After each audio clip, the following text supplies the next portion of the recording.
All right, so you're ready to explore calorie restriction, right? Looking to potentially boost your health and lifespan. We've got Conrad Reicher's Eat Less, Live More to guide us on this deep dive. Let's uncover the science and secrets behind eating less to maybe even live longer. You know, it's amazing how this concept flips the script. We're so used to thinking more is better, but calorie restriction kind of suggests that less might actually be the ticket to a longer, healthier life.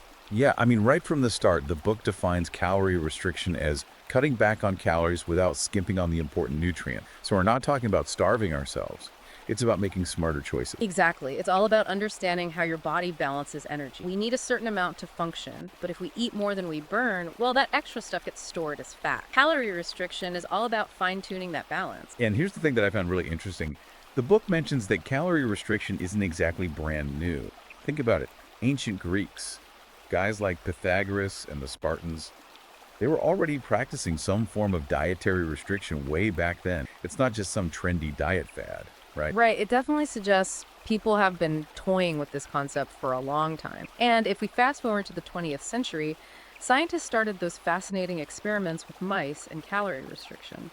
The common thread throughout history seems to be consume less, and you might just live longer. Makes you think, huh. Okay, so let's get into the science behind all of this. Riker explains that there are a few biological mechanisms at work here. One he mentions is reduced insulin resistance. So calorie restriction could help our bodies use glucose more effectively, which is a big deal for preventing or even reversing type 2 diabetes. What's so cool here is that calorie restriction basically forces your body to adapt and get more efficient. It shifts to different energy pathways, making the most of the energy it gets. Imagine your body turning into this super lean energy-saving machine. Okay, that makes sense. But what about those late night cravings? You know, when you're suddenly starving, even though you just had dinner a couple hours ago. Yeah, the book tackles that. It talks about how calorie restriction messes with your hormones, especially ghrelin, that's the hunger hormone. At first you might feel hungrier, but as your body gets used to it, those cravings should ease up. Like there's light at the end of the hunger tunnel. That's what the research is pointing to. It's not about erasing hunger completely, but about helping your body manage it better. All right, I'm seeing the potential here. But let's be real for a sec. The book's honest about the mental challenges. Those food cravings are so hard to beat. And then there's the social pressure to eat, eat, eat. It can feel like you're fighting a constant battle. Definitely. The mental side of calorie restriction is huge. That's why the book highlights strategies like mindfulness. Being aware in the moment and recognizing your urges can help you make a choice instead of just caving to impulse. So it's about knowing what you're feeling and why, instead of just grabbing a bag of chips when you're stressed out, right? Precisely. It's about taking charge of your decision. The book also stresses finding a good support system. Surrounding yourself with people who get it and encourage you can make a big difference when those cravings hit hard. Yeah, it makes sense. It's way harder to resist when everyone's pushing you to indulge. And remember, this isn't about deprivation. It's about choosing a healthier life, a longer, more fulfilling life. Think of it as an investment in your future well-being. All right, so we've talked about the mental game, but what about the actual physical health benefits? Does calorie restriction really deliver on that promise of protection against chronic disease?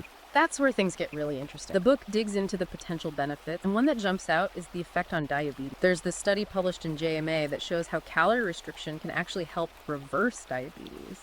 Imagine that, potentially reversing a chronic illness just by changing what you eat. Wow, that's massive, especially with diabetes being such a widespread problem. But what about other conditions, like autoimmune diseases? Does calorie restriction offer any protection there? There's some promising research on that front too. Studies suggest calorie restriction can reduce inflammation and help regulate the immune system. That could potentially ease autoimmune conditions. So it's not just about living longer, but also living healthier overall. Exactly. It's about getting your body's systems running in tip-top shape. And that brings up another fascinating aspect, the effect of calorie restriction on brain health. Okay, I'm listening. Does restricting calories actually change how our brains function? You might be surprised. The book starts off with this incredible fact. Our brains gobble up a whopping 20% of our daily calorie intake.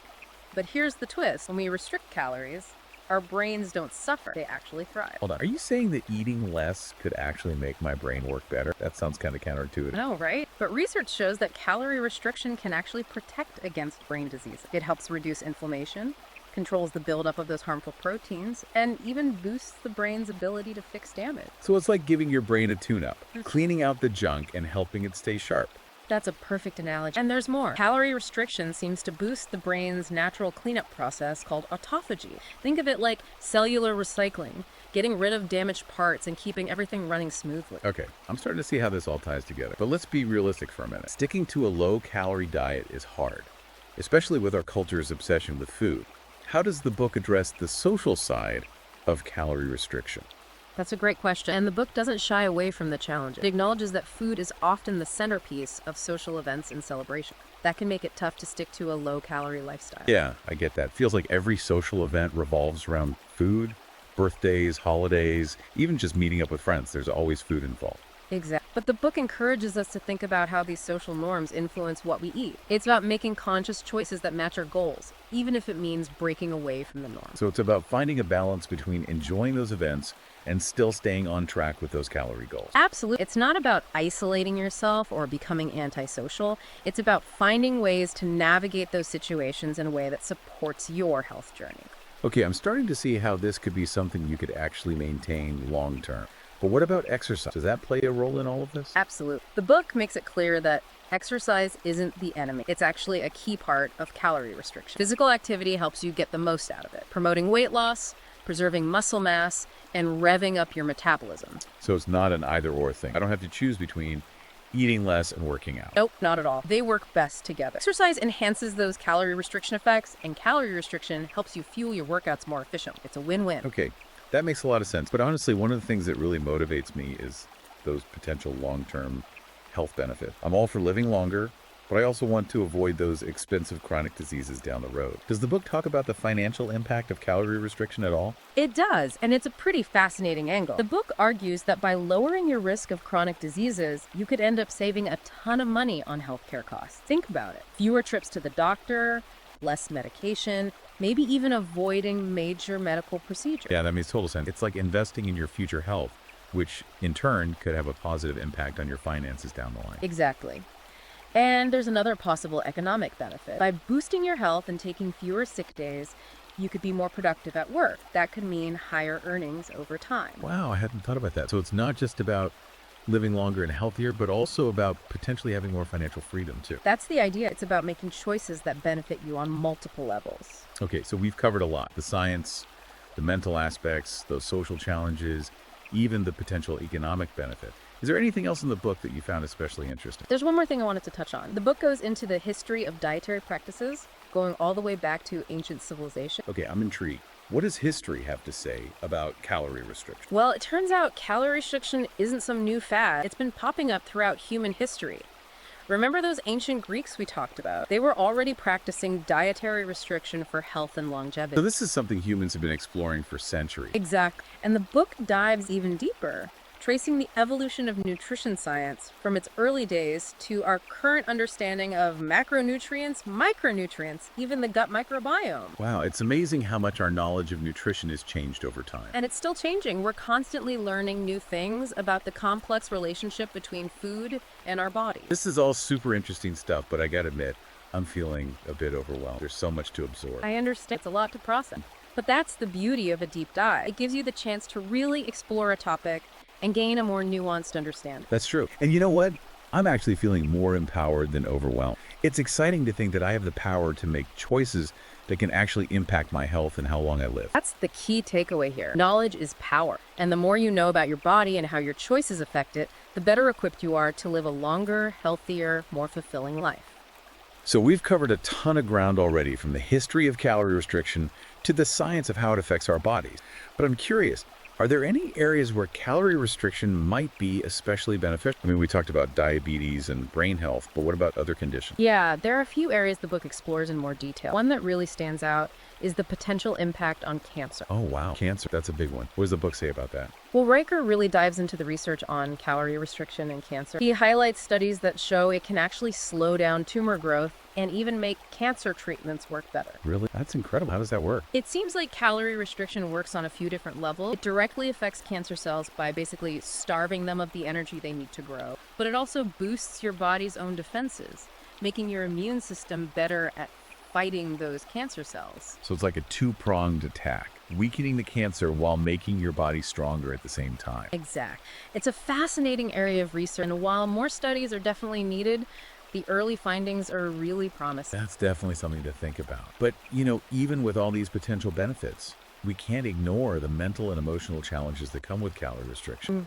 We talked about the cravings and social pressure, but are there any other psychological aspects the book addresses? Yeah, and this is crucial for anyone thinking about calorie restriction. Riker really emphasizes how important it is to deal with the mental and emotional side of things. He acknowledges the challenges and the possibility of developing unhealthy eating habits if you're not careful. So it's not just about willpower. There's a whole psychological component that needs attention. Absolutely. It's super important to approach calorie restriction with a healthy mindset and to get support if you need it.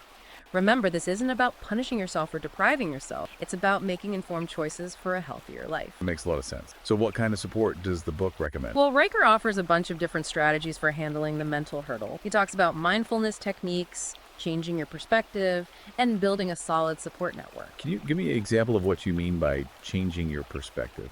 It's about shifting how you view things. So instead of thinking of calorie restriction as deprivation, try to focus on the positive. Things like better health, more energy, and a longer, more fulfilling life. So it's about focusing on what you gain, not on what you're giving up. Exactly. It's about seeing calorie restriction as an investment in your well-being. Okay, I see how that could be helpful. But what about the social side of things? How do you handle those situations where food is everywhere? The book gives you some practical tips for those situations. It encourages you to plan ahead, be upfront about your choices, and find ways to enjoy those events without feeling pressured to overeat. So it's all about being prepared and finding what works for you. Precisely. It's about finding that balance between enjoying those social connections and sticking to your health goals. This has been a seriously insightful deep dive. We've covered so much: the science, the psychology, the potential benefits, and the challenges of calorie restriction. What's the one big takeaway you want our listeners to walk away with? I think the most important thing is to remember that knowledge is power. The more you understand about your body and how your choices affect it, the better equipped you are to make good decisions about your health and how long you live. Calorie restriction is a complicated topic, and it's not a one-size-fits-all solution. But if you're interested in exploring it, Conrad Riker's Eat Less, Live More is a really thorough and insightful guide. Absolutely. This book really gets into the details of calorie restriction, exploring the science, the practical stuff, and the potential impact it can have on your life.